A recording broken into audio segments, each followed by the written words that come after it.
Alrighty, so we have the new Skuld unit, which is pretty cool. I don't really understand why she's the little girl into the goddess. I don't know if they've explained that in the story or not yet, but I have not been paying attention.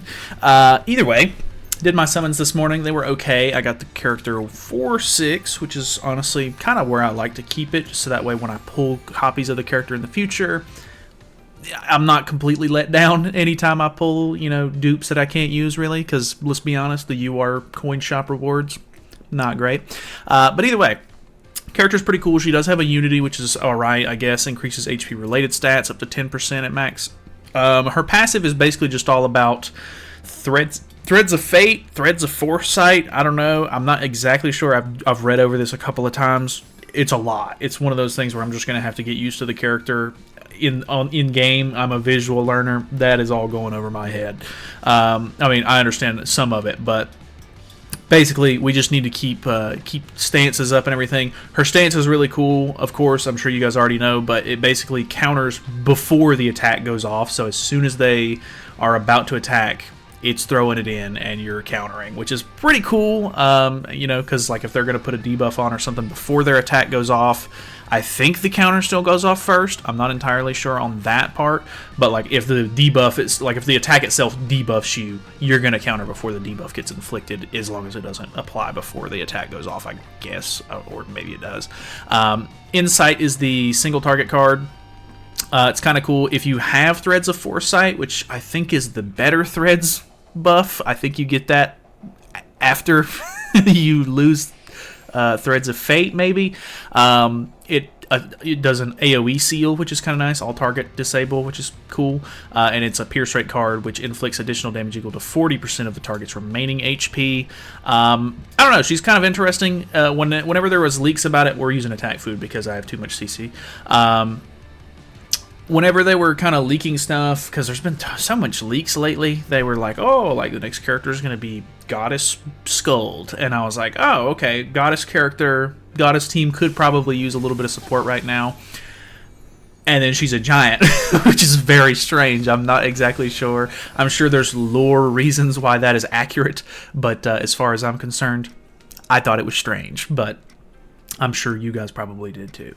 Let's go ahead and throw these out, maybe? Maybe we could have just went ahead and double attacked with Thor. Oh, nice. Okay, we get rid of the shield, which is good. Ooh, okay. This is doing some good damage. Can she kill? I didn't really think so. I don't think that her attack card is really going to be all that crazy. She's kind of like Balder in the sense that she starts with a level 2 stance card already, like, enabled, which is kind of interesting. My God. I did play a match this morning. My God. And I was using... My God. That's stupid. That's actually so stupid. I played a match this morning using, I think it was the human team in Geared PvP. I can't remember which one I have active at the moment. Actually, no, I think it's the demon team that I have active right now. And I was using the new LR Cusack, and I was able to take a counter or two to start with. It was Geared PvP, and then I was able to kill Skuld on my second attack. So I was kind of thrown off by that at first. I was like, I don't understand. Like, she died like pretty easily, which kind of made me think, oh, she's not really going to be that good. But I guess it just depends on the team that you're going up against and everything. And the meta's kind of diverse at the moment. Not the most diverse that it's ever been, of course, but we have demons, of course, in the meta right now. Humans are in the meta right now. We now have, I guess, more of a reason to run giants. I saw Beats put out a video earlier where he was using the King and Deanne Festival unit, Skuld, and then he was using Lancelot as the third, which I don't know if that's really a good idea, because the character's passive, I think, only works with giants and Ragnarok characters, and Lancelot is fairy and human. So I wasn't entirely sure about that play personally, but she does give she does give basic stats, and then I think it's damage like minus damage taken per applicable ally on the field, which is pretty strong, of course. Like, I mean, if I'm running all Ragnaroks or all Giants or whatever, that's a lot less damage that I'm going to be taking whenever they attack me, which is, you know, helpful. Oh, we popped Escanor there.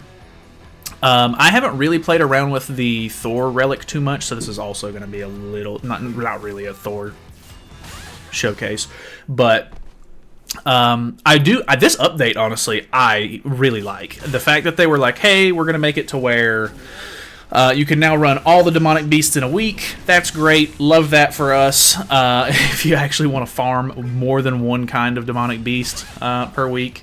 And then just like cool final boss, especially this outfit is awesome. I like this outfit quite a bit, which normally final boss outfits kind of fit like some sort of theme. But this is the first Ragnarok final boss, if I'm not mistaken. So the fact that they went for this sort of like dark sort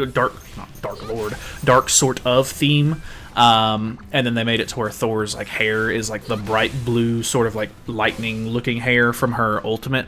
I thought that was really cool. I thought it was kind of interesting. The final boss itself isn't like too difficult, kind of fun at the same time. So I'm kind of happy about that. Haven't entirely figured out how to get like really big points on it just yet, but I've been using the recommended team that everybody's using, so that's kind of cool. But just some honestly like really nice quality of life changes and everything, which I like. Decent amount of content and stuff in this update. You know, free gems, blah blah. You know, the typical festival stuff. But I don't know, it just feels good. There is a new relic for Tristan as well. Not entirely sure if I care because.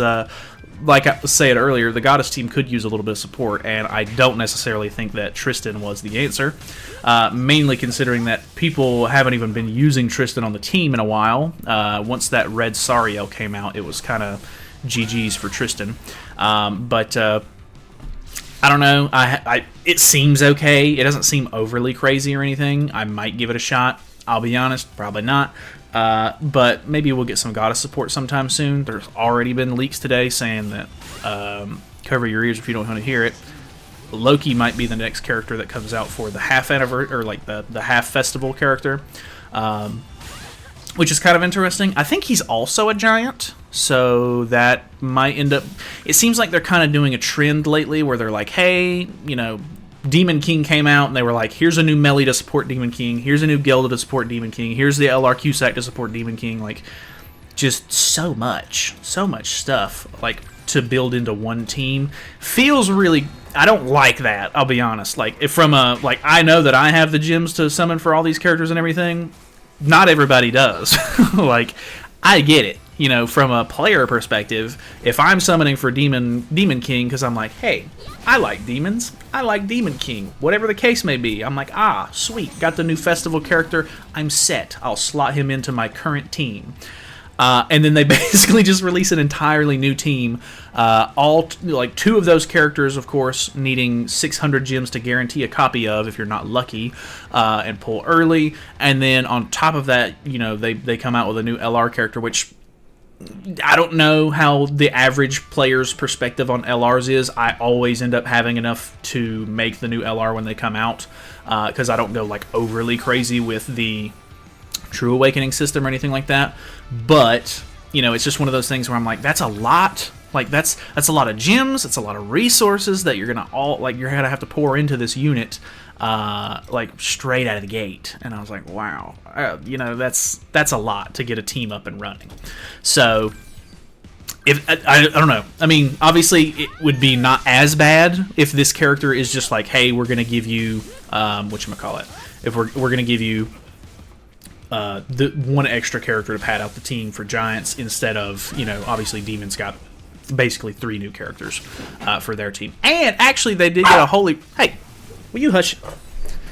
They actually did get Demon Chandler with a holy relic as well. So that's a holy relic that you had to build as well, which I think that relic was Ratatasker. I can't remember exactly. I feel like we've gotten a decent amount of Ratatasker relics lately, which kind of sucked because I started to run low on materials and I needed to. I had to relearn that whole fight, but I have been running it more recently. That red Jormungandr, by the way, fantastic. She makes it so much easier, and the fight itself is not nearly as hard as it used to be. So that's been kind of nice. Honestly, the fight's really not bad anymore. So I've been running it and everything. Been going pretty well overall. And yeah, I've just had to pad out more materials and everything, which they just, and this update also made it to where I think you get a bonus reward if you beat level 3 of Ratatasker, or floor 3 of Ratatasker. And then the fact that you can farm the other ones and stuff like that without having to lock one in for the week is also really, really nice. So, I don't know, it's just pretty good update for like Ragnarok related content. Oh, I forgot, they also added that new game mode in the World Tree. I have not tried that at all yet, but I may end up messing with that sometime soon. It actually seems kind of interesting because you have to use True Awakened characters, so I'm assuming it's kind of like an end-game content, like Demonic Beasts were sort of like marketed as to begin with.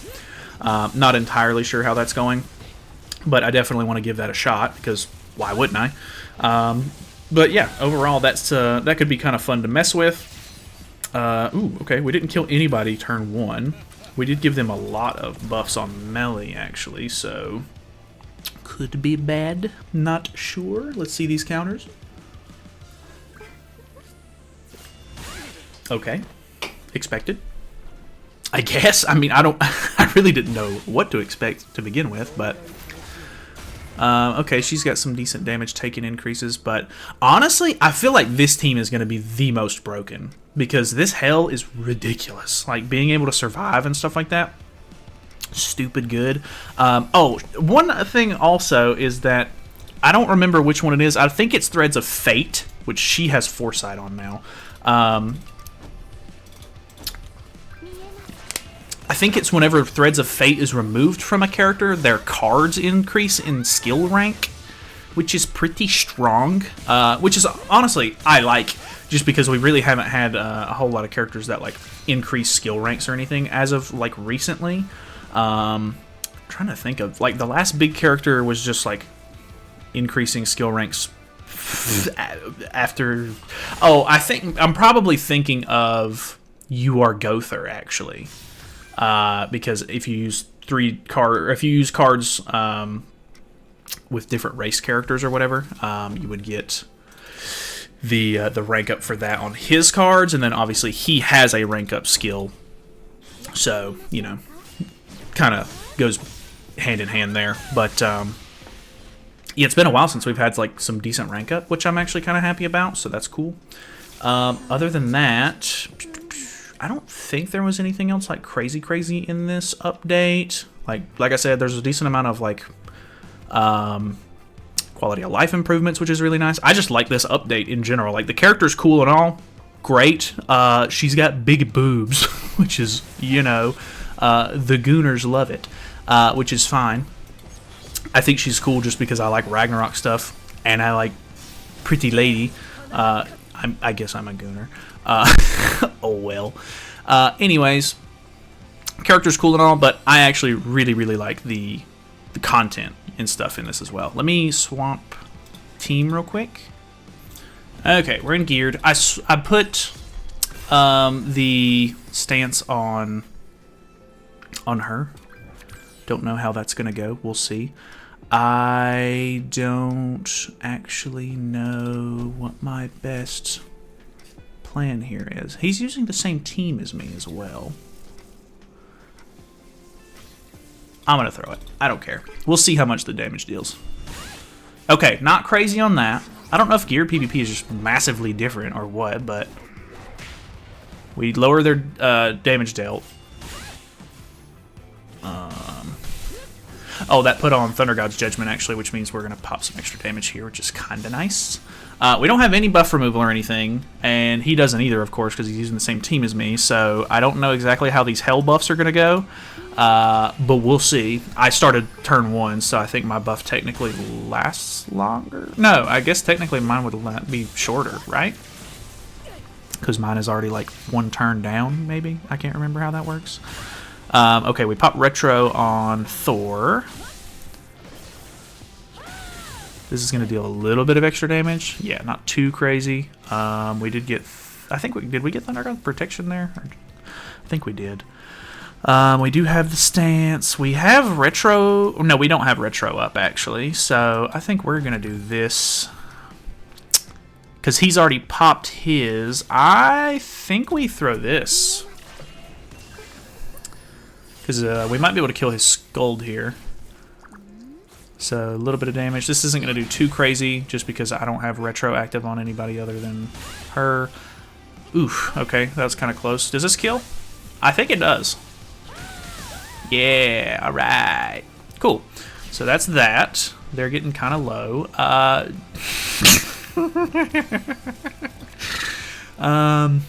I think with this character order... Ooh, doesn't Thor get retro here if he kills 2 characters?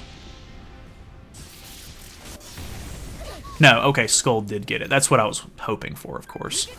And then I didn't have a stance active. Ooh, actually, did it cancel? Did I have a stance skill? Did I put a stance skill on? I think I did, didn't I? So, like, when he popped retro, it probably popped, like, killed stance, if I had to guess. Oof, no stances is pretty unfortunate. I don't actually know that we can kill here, but we're going to try. Okay, that actually was really nice. Kind of wanted this level 3 to go into Thor, but oh well, I didn't think I was going to be doing that much damage. 789, okay. I have an HP defense set for Skuld, if you're curious. I'm not running anything like fancy or crazy for her. I just gave her one of my 15% HP sets because I figured she's a stancer. Give it a shot.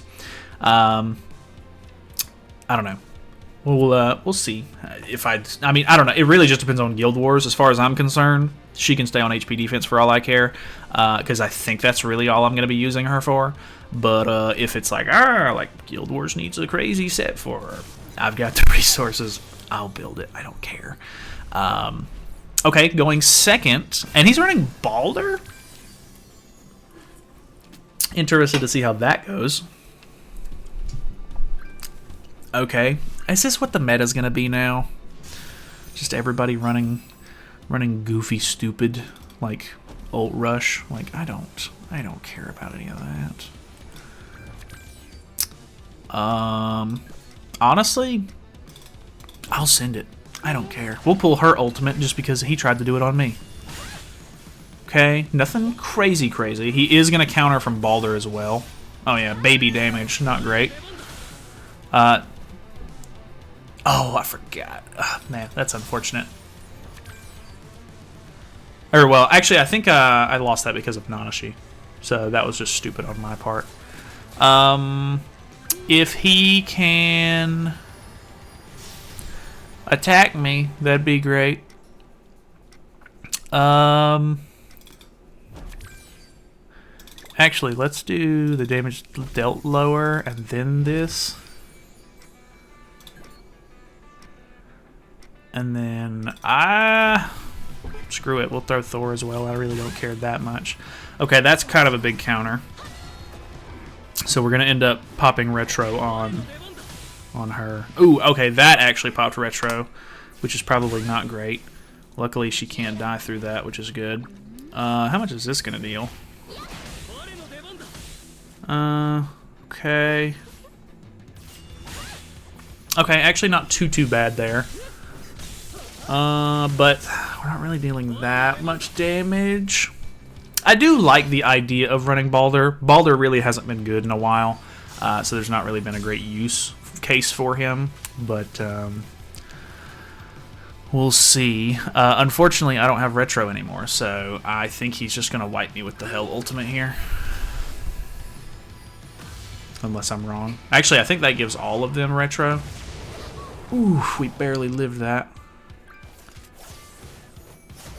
That's actually crazy that didn't completely like wipe me. I can't even kill this turn, so she still has retro. I think we just push her ultimate because she's disabled anyway, and I'm not going to be able to put that damage lower on. So now we have 2 ults in hand. I have a 6/6 Hell. I don't know if that's going to make the world of difference, but we'll see. He's just, why would you actually needed to attack here. Like, you